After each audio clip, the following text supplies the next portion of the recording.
Welcome to the Shit Slinky Made Me Watch. I'm your host, Casey, here tonight with another shitty review about shitty horror films recommended by that sumbitch Slinky.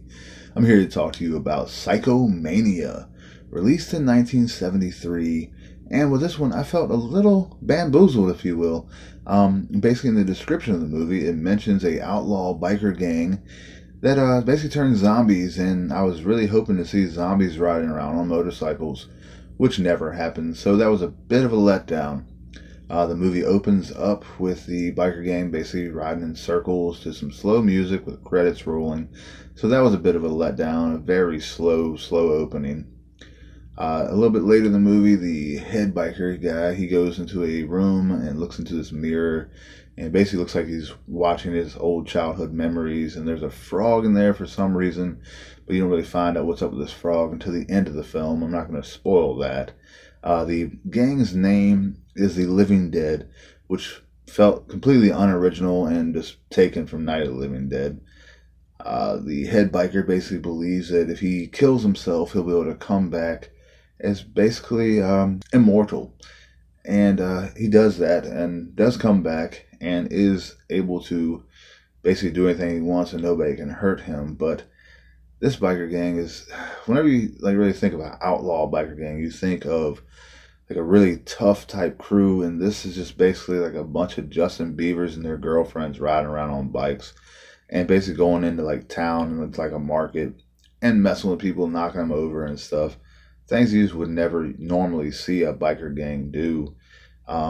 After this, a cop does go and chase them, and that's when this the head biker guy basically runs himself off of a bridge to kill himself.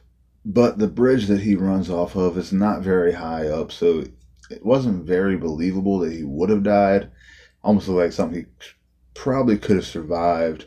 The gang buries him around the same place where they were riding in circles earlier. But when they bury him on his motorcycle with his head above like the level of the ground, which didn't make any sense at all. Later on, he does come back to life and he starts up his bike somehow underneath the ground and like shoots out. So that was kind of cool. A little bit later on, there are about 5 murders, and everyone is basically describing this guy that just died. So the cops are kind of trying to figure out what's going on. Tom, the head biker, basically tries to talk the rest of the gang into killing themselves so they can come back as one of the undead. And he does. For the majority of them, they do come back. A couple hesitate right before they die, and they don't come back at all.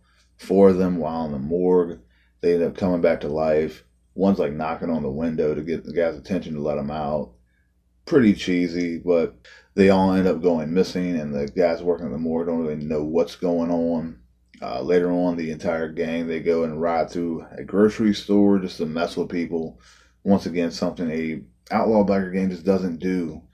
The writing in this movie just didn't make sense for a outlaw biker gang. They were just sort of very soft. Just seemed like a bunch of teeny boppers like riding around on bikes. I mean, it might have been more believable if they were on like BMX bikes or something. Definitely not a biker gang.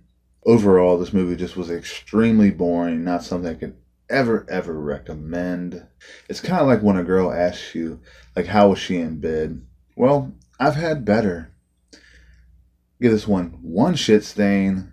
Don't check it out, but if you want to, it's on Amazon Prime. I'll be back next time to talk to you about The Undertaker and his pals. I'll see you guys next time. Stay classy, folks.